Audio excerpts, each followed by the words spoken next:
Hi అండి, welcome to mom's diary by Ramya.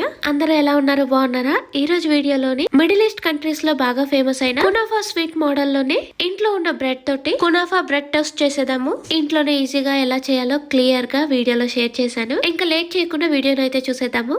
ఈ recipe కోసం వైట్ బ్రెడ్ కానీ మిల్క్ బ్రెడ్ కానీ యూస్ చేయొచ్చండి. 4 బ్రెడ్ స్లైసెస్ ఉంటే సరిపోతుంది. మనకి రెసిపీ అయితే రెడీ అయిపోతుంది. ముందుగా స్టవ్ మీద పాన్ పెట్టుకొని 1/2 కప్పు చక్కెర వేసి 1/2 కప్ వాటర్ వేసుకొని స్టవ్ ని మీడియం ఫ్లేమ్ లో పెట్టుకొని చక్కెర అంతా బాగా మెల్ట్ అయిపోయాక 1/2 టీ స్పూన్ యాలకుల పొడి, 1 టీ స్పూన్ నిమ్మరసం వేసుకోవాలి. ఒక బాయిల్ వస్తే సరిపోతుందండి. మరీ తీగపాకం అలా వచ్చే ఏం అవసరం లేదు. షుగర్ మెల్ట్ అయ్యి ఇలాచీ పౌడర్, నిమ్మరసం వేసుకుంటే చాలు. ఈ రెండు బాగా కలిసేలా మిక్స్ చేసేసాక ఇందులో ఇంకా మనకి కావాలి అంటే కేర్వా వాటర్ యూస్ చేయొచ్చండి. అది ఆప్షనల్ మాత్రమే అండి. ఉంటే 1 టీ స్పూన్ వరకు యూస్ చేయొచ్చు. చక్కెర అంతా మెల్ట్ అయిపోగానే ఈ పాన్ ని తీసి పక్కన పెట్టేసి చల్లార్చుకుందాము. ఈ లోపు 2 బ్రెడ్ స్లైసెస్ ని తీసుకుని వాటి కార్నర్స్ అంతా కూడా కట్ చేసేసుకుందాము. మనం ఈ కునాఫా బ్రెడ్ టోస్ట్ చేసుకున్నప్పుడు మరీ హార్డ్ గా లేకుండా కొంచెం సాఫ్ట్ గా ఉంటుంది.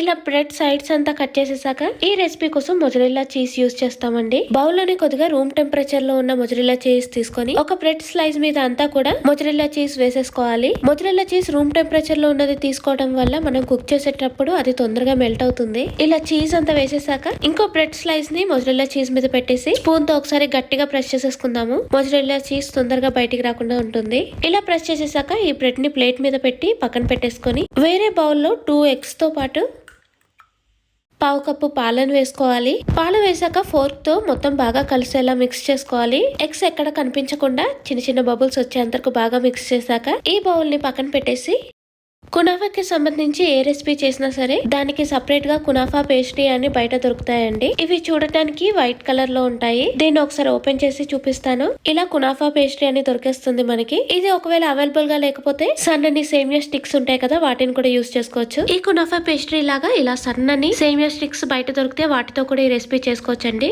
వీటిని చిన్న చిన్న పీసెస్ గా కట్ చేసేసుకుందాము. ఇలా కునాఫా పేస్ట్రీ అంతా కట్ చేసేసాక ఏదైనా చిన్న ప్లేట్ తీసుకొని అందులో కొద్దిగా వేసేసుకుందాము. ఇందాక ఎగ్స్ కలిపాం కదా, ఆ బౌల్ తో పాటు మొజరెల్లా చీజ్ పెట్టిన బ్రెడ్ స్లైస్ కూడా తీసుకొని ఎగ్స్ లో ఒక సైడ్ డిప్ చేశాక నెమ్మదిగా చీజ్ బయటికి రాకుండా రెండో సైడ్ కూడా టర్న్ చేసుకొని ఈ ఎగ్ మిక్చర్ లో డిప్ చేశాక బ్రెడ్ స్లైస్ ని అందులో నుండి బయటికి తీసి కునాఫా పేస్ట్రీ వేసిన ప్లేట్ లో పెట్టేసి దాని మీద బ్రెడ్ చుట్టూ కూడా ఈవెన్ గా వచ్చేలా కునాఫా పేస్ట్రీ పెట్టేశాక ఆల్రెడీ కింద కునాఫా పేస్ట్రీ వేసేసాం కాబట్టి అది ఎగ్ మిక్చర్ వల్ల స్టిక్ అయిపోతుంది. పైన ఒకటి మాత్రం మనం ప్రెస్ చేసుకుంటూ వేసుకోవాలి. ఇలా బ్రెడ్ చుట్టూ కూడా కునాఫా పేస్ట్రీ పెట్టేశాక స్టవ్ మీద పాన్ పెట్టుకొని కొద్దిగా బటర్ వేసి అది మెల్ట్ అయ్యాక కునాఫా పేస్ట్రీ పెట్టిన బ్రెడ్ స్లైస్ పెట్టేసి మీడియం ఫ్లేమ్ లో ఒక సైడ్ కొద్దిగా ఫ్రై అయ్యాక రెండో సైడ్ టర్న్ చేసుకుని ఫ్రై చేసుకోవాలి. బ్రెడ్ స్లైస్ ని ఫ్రై చేసేటప్పుడు మరీ మాడిపోకుండా లైట్ గోల్డెన్ కలర్ వచ్చేంత వరకు ఫ్రై చేసుకుంటే బాగుంటుంది. బ్రెడ్ రెండు వైపులో గోల్డెన్ కలర్ వచ్చేసాక నెమ్మదిగా 2 స్పూన్స్ యూస్ చేస్తూ బ్రెడ్ సైడ్స్ ను కూడా లైట్ గోల్డెన్ కలర్ వచ్చేంత వరకు అన్ని కార్నర్స్ కూడా మనం ఫ్రై చేసుకోవాలి. ఇలా బ్రెడ్ అన్ని సైడ్స్ ఫ్రై చేసేసాక ప్లేట్ లో పెట్టేసుకొని వెంటనే ఇందాక రెడీ చేసిన షుగర్ సిరప్ ని కొద్దిగా వేసాక బ్రెడ్ దాన్ని మొత్తం అబ్జర్వ్ చేసాక